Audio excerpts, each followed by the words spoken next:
All right, I'm Thomas Lowe. I am one of the vascular surgeons at Houston Methodist Cypress. And this is Dr. Sanjay Kunapalli, one of the cardiologists at Willowbrook. And we are going to be talking about a modern update on DVT and PE. We are both kind of Methodist alumni. We lived and kind of grew up in this environment, so it's very nice to come back and get to talk to all of you. So the main purpose of this conversation is going to be to talk about something that is radically changing in the CV world. I would make the argument that this is probably the thing that will change the most now that TAVR has kind of really hit its stride. This is going to be the thing that changes over the next 5 to 10 years more than anything else. And so what we're going to talk about today is not how we did things 5 years ago, and it's certainly going to be only a preview of what is to come. Okay.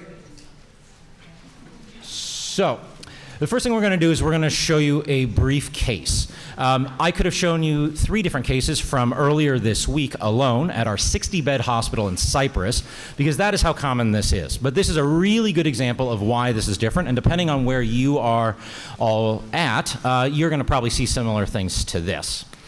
All right, so 69-year-old patient came in after a syncopal episode. Sorry, can't see the screen. There we go. Was at home, was hypoxic, also had, and was hypotensive.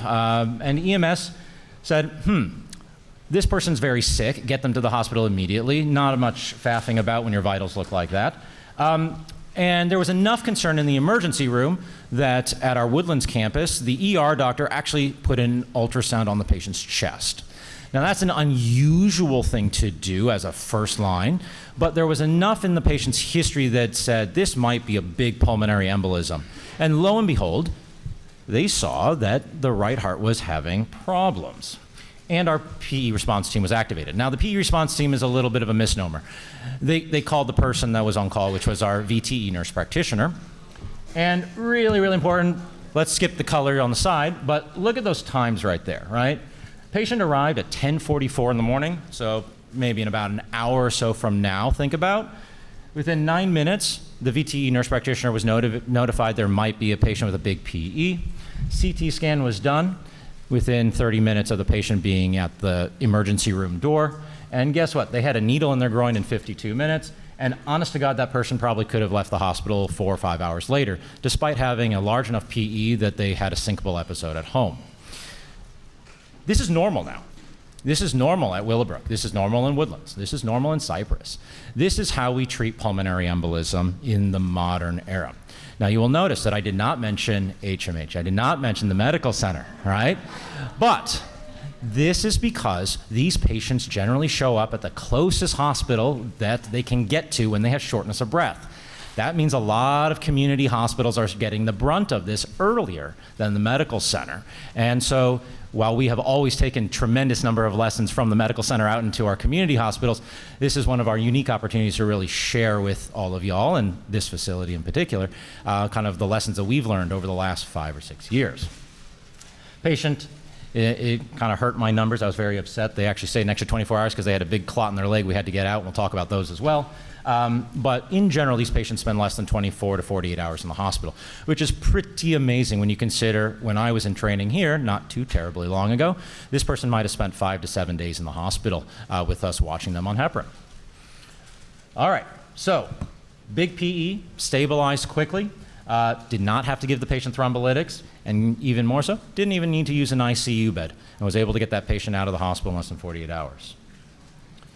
All right, and then also remember that this was at our 200 bed, which now that I'm at Cypress seems like a gigantic hospital, up in the Woodlands. All right, so I'm gonna go through a couple of definitions, talk about a couple of guidelines, and then Dr. Kunapalli is gonna kind of really launch us into the modern era of treatment and kind of everything that's available that you might be exposed to. So first and foremost, we really don't like the word massive pulmonary embolism, but it's the one that you're going to see thrown around probably the most. The technical definition is if you have sustained hypotension with a systolic pressure less than 90, or you need to be on vasopressors to support yourself. Submassive pulmonary embolism is anybody that has a blood pressure above 90, not on vasopressors, but they have signs that the right heart is having dysfunction. The reason why we don't like these terms is because a lot of times people will look at a scan and say, that's a lot of blood clot, that's a big blood clot, that's massive.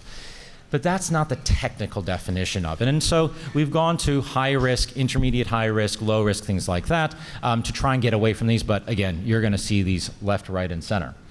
How do we determine about heart dysfunction? Well, this is a CV conference, so you can probably guess most of these. But imaging, probably by far and away, because everybody gets some sort of imaging, whether it's a CT scan or an echocardiogram. But it's also lab work. It's your troponins, it's your BNP, it's your lactic acid. These are the things that really determine, is the heart having trouble? And last but not least, do not sleep on the vitals. Someone with a tachycardia, the sinus tachycardia that you cannot explain, is danger. That is something that we are always very fearful of, because you should not be tacking away at 130, sitting there in the emergency room without an obvious explanation. All right, chest guidelines. The actual formal title is Antithrombotic Therapy for VTE Disease, but most people just call it the chest guidelines. This is a collection of guidelines that's updated every 2 to 5 years, depending on kind of the cycle. It's put out predominantly by pulmonary physicians, but obviously in collaboration with quite a few. But this is the most cited set of instructions on how to take care of pulmonary emboli and DVTs. We're going to highlight the main points. There's not that many, which is why we can go through them so quickly. And we're going to talk about kind of the limitations and how it leads into kind of modern therapy. All right, so first one. You don't have to read the little writing. Basically, in massive pulmonary embolism, and you're not at high risk of bleeding, it's probably a good idea to give people systemic thrombolytics, okay? That's based on a trial. That's level 1 trial data, 8 patients. They gave 4 patients thrombolytics. They didn't give 4 patients thrombolytics. The 4 they gave thrombolytics to survived. The 4 that didn't died. Level 1 recommendation based on 8 patients. Can you imagine a modern guideline being based on 8 patients in this day and age? Probably not. But this is our highest level of data that we currently have in our literature, or in our guidelines at least. All right.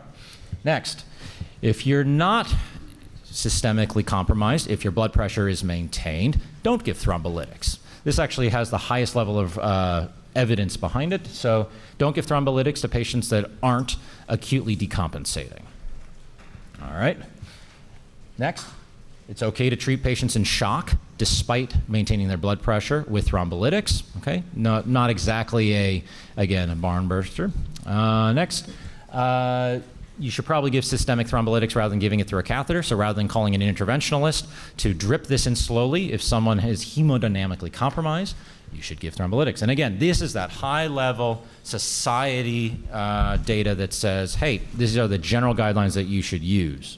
And that's why we're blowing through them quickly, because these are kind of the things that we all mostly take for granted these days. And then mechanical thrombectomy, that's suctioning out clots out of the lungs, is okay if you really don't have any other options. All right, in summary, and this is the crazy part, I can give you the entire summary of the chest guidelines regarding massive pulmonary embolism in one slide. Low risk, patient is very sick, give thrombolytics. If you don't have hemodynamic compromise, don't give thrombolytics. Systemic thrombolytics are better than using catheter-directed, and mechanical thrombectomy is okay if you really don't have anything else to use. Very, very important at the bottom, and this is the part that most people skip over.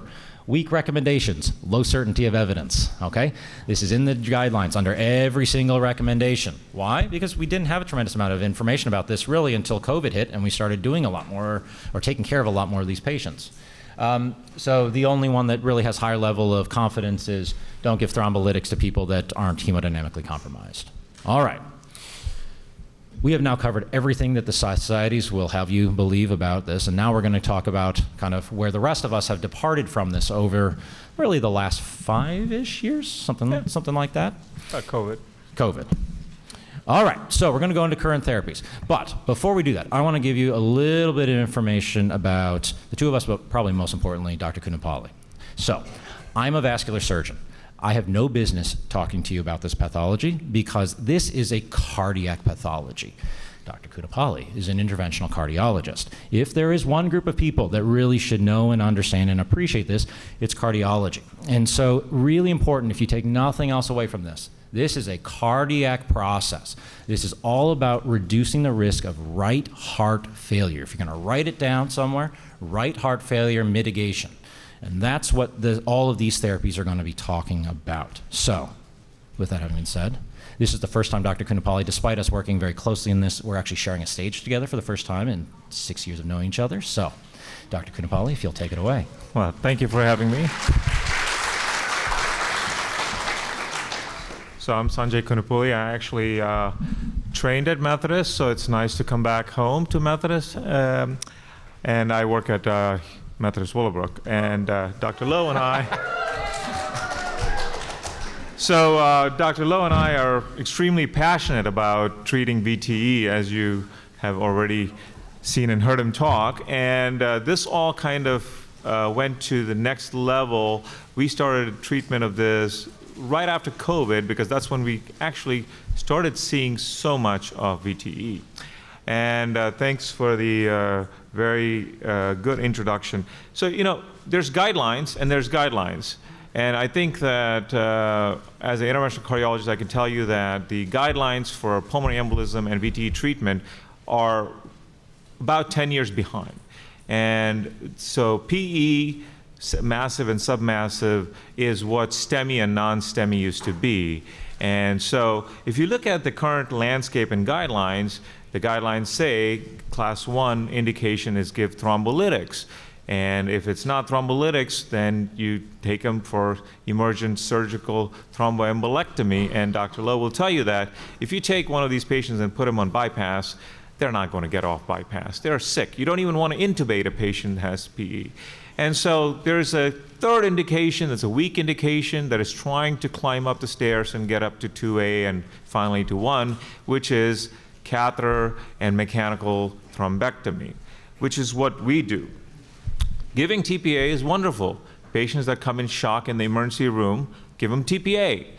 But here's the problem. TPA has absolute and relative contraindications, right? So anyone that has a stroke or anyone that had a GI bleed, these are all absolute contraindications. So you're not going to know what this patient has had when they come into the emergency room. And I have yet to see a ER physician give TPA to a PE patient, you know, very commonly. They call us. So you can't give TPA. Then what do? Well, you don't take them to the OR to do thromboembolectomy. And here comes the devices. So in the last 5 to 6 years, there's been a rapid increase in devices. These devices, some of them were approved prior to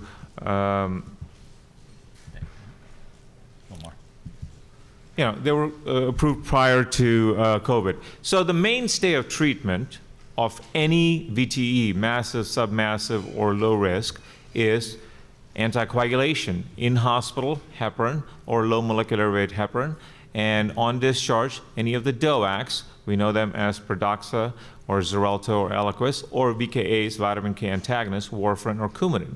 These are the mainstay. No matter what kind of therapy they get, these patients are going to remain on this for 3 to 6 months.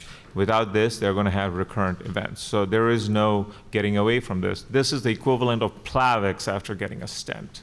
So that, you know, and all of these have been studied. They have excellent safety profiles. Thrombolytics can be given systemically or catheter-based.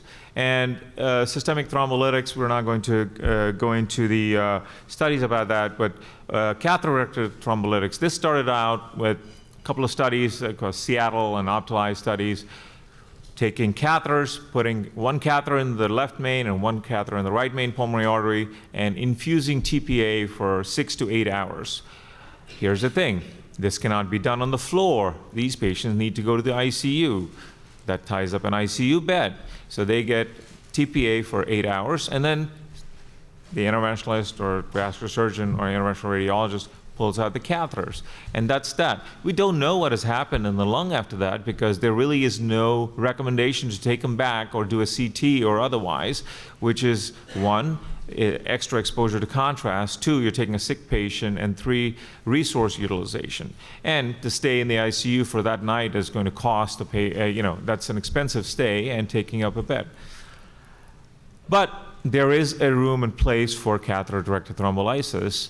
But this was the mainstay till we had thrombectomy devices come on board. Prior to that, patients were getting ECMO, extracorporeal membrane oxygenation.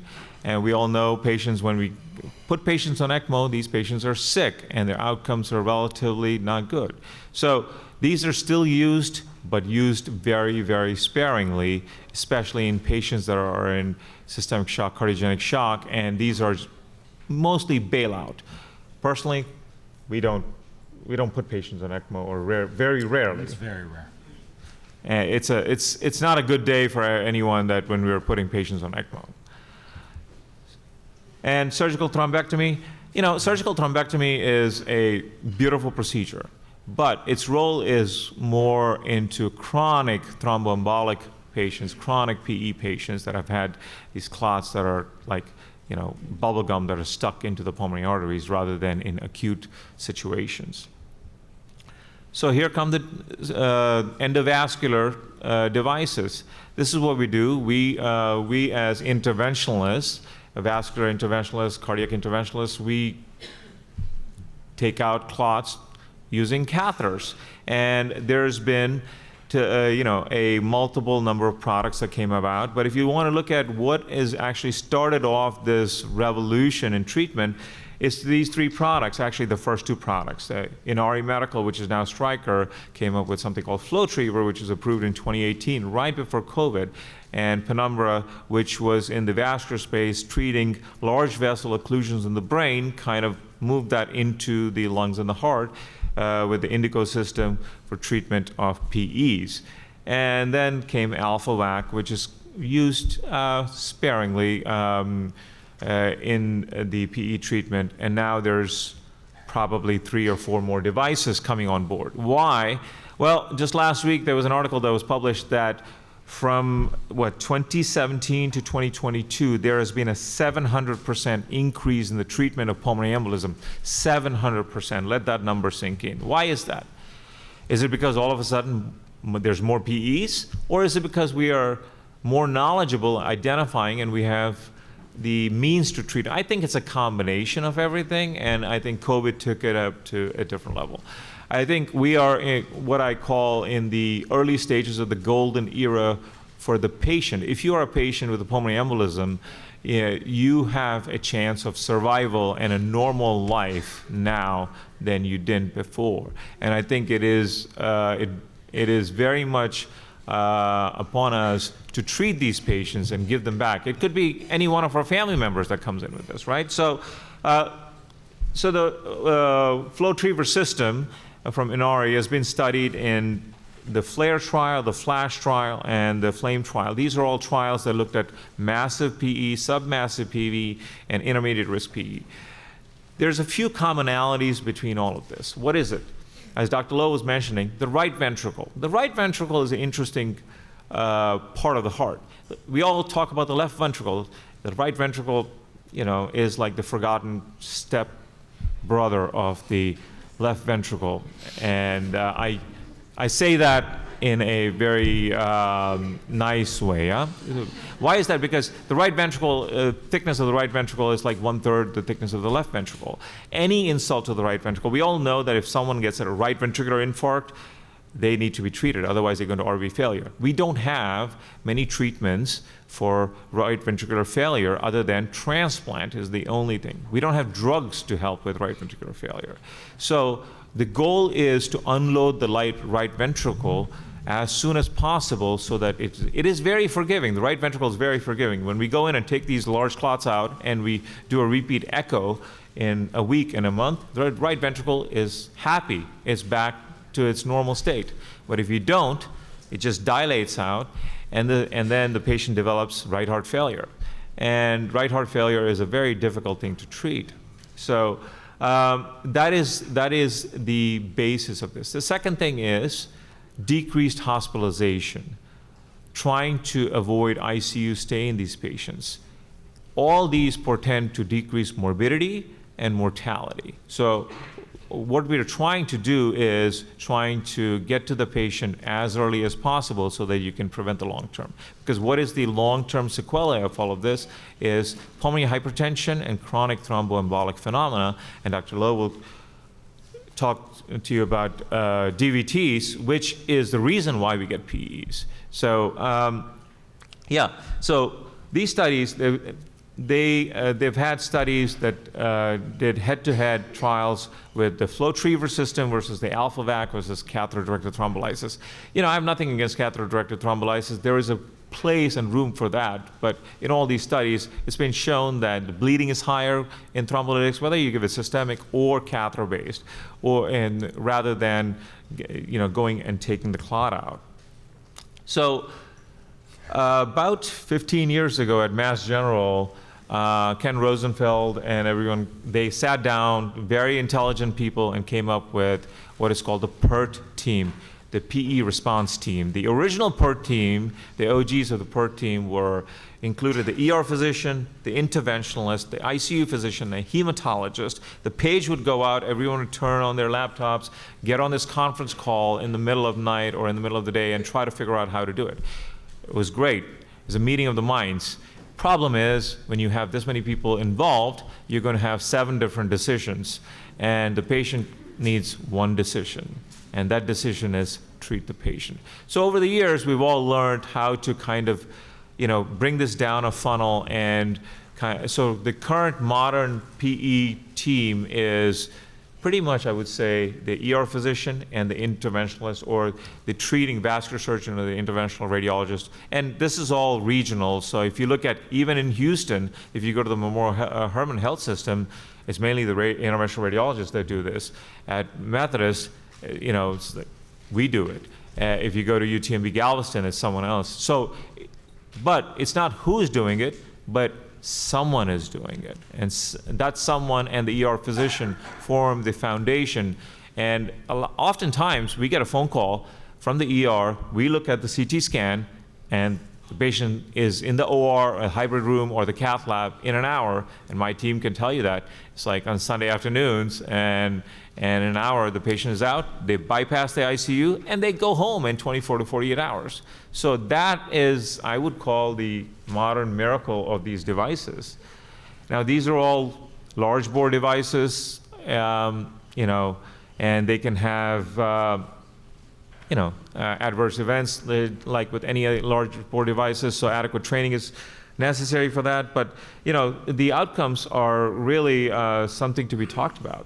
So this is the model. A patient comes into the PE. If they're in shock and a massive PE, there's not much decision tree. If they're in shock, and shock meaning blood pressure less than 90 over 60, lactate, as Dr. Lowe was mentioning, don't forget about the lactate. If the lactate is high, that patient is not doing well.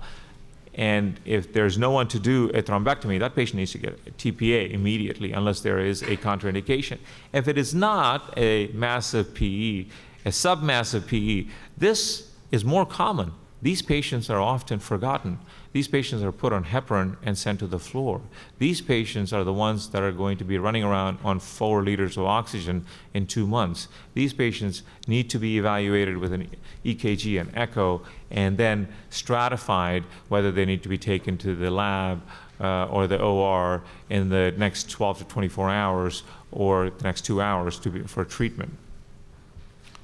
And let me jump in here. Yeah.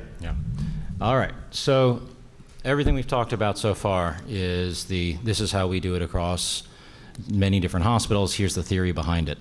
This is the real world data. This is Houston Methodist Woodlands, okay? And what I really like about this is just all-comer information, and I want to highlight a couple of things.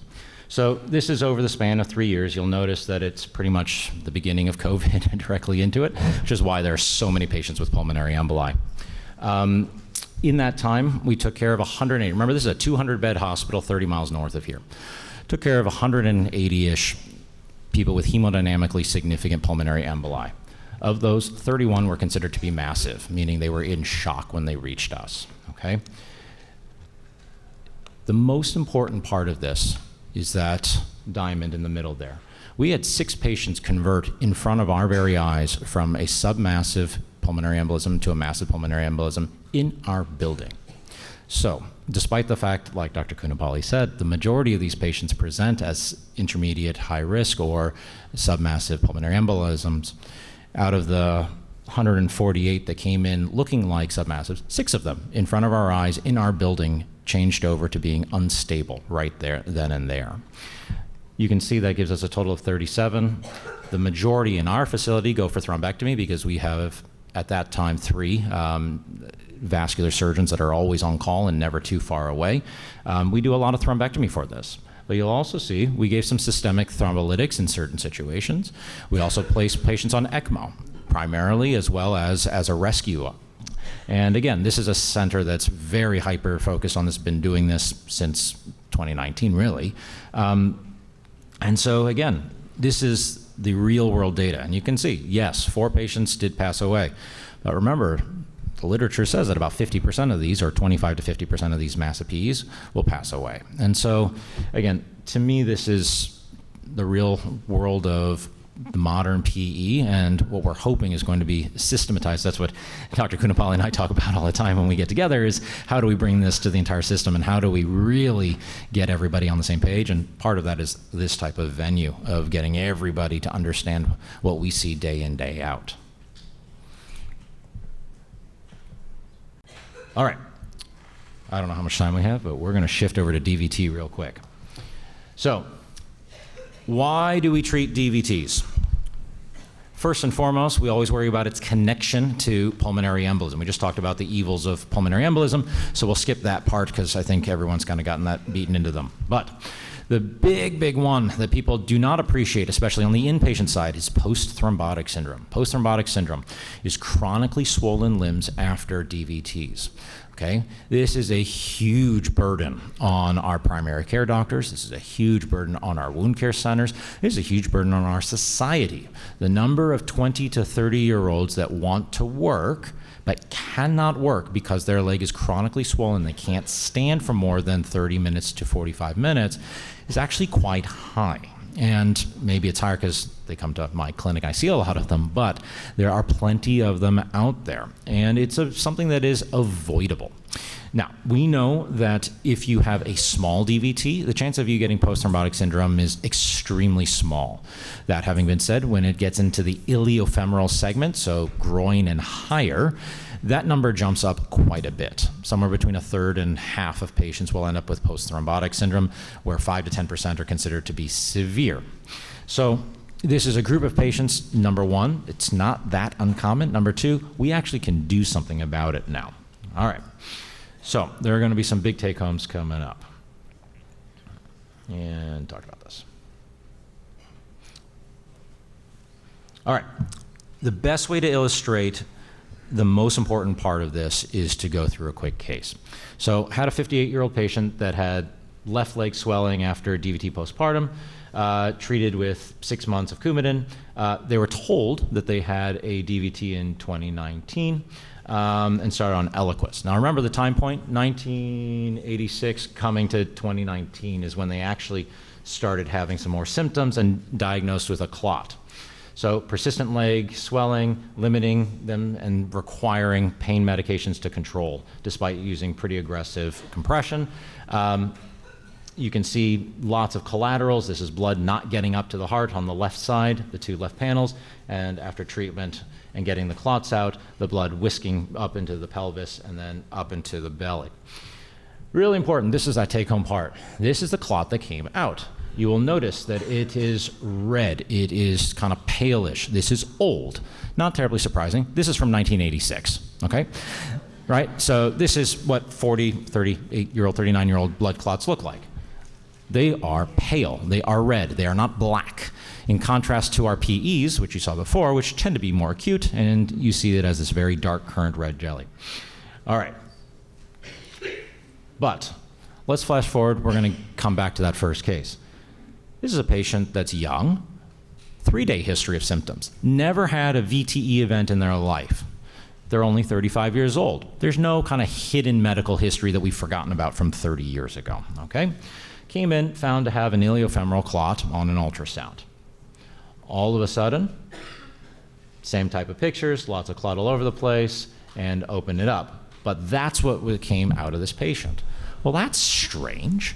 The patient only had symptoms for 3 days. Yet if you look at that clot, you would say that clot's been there forever, except for that core of black on that right side and that kind of under the number 3 there. So this is a patient that had clot forming there probably for years and years, didn't know it, had probably plenty of blood flow getting out of their leg, didn't get a swollen leg. The last little bit went down and boom, legs started to swell up. This is always a much more chronic process than you think it is. We're going to skip through to patient with a PICC line, okay? They develop a PICC line associated blood clot. Now again, PICC line just went in. This is an acute process as far as we know. But when you look at that over there, on the top left, lots of collaterals. Definitely not an acute process. What came out? Chunks of yellowish red stuff. Why? Because their first rib was compressing on their subclavian vein, and they had been developing this for years and years and years. But when you put the PICC line in, all of a sudden you lost your last little bit of the flow going out of the arm. Boom. Arm starts to swell, and they have a new blood clot, despite this very obviously being a process that started a long time ago. So, if there is something to take home from modern treatment and our modern understanding, we didn't have these samples, right?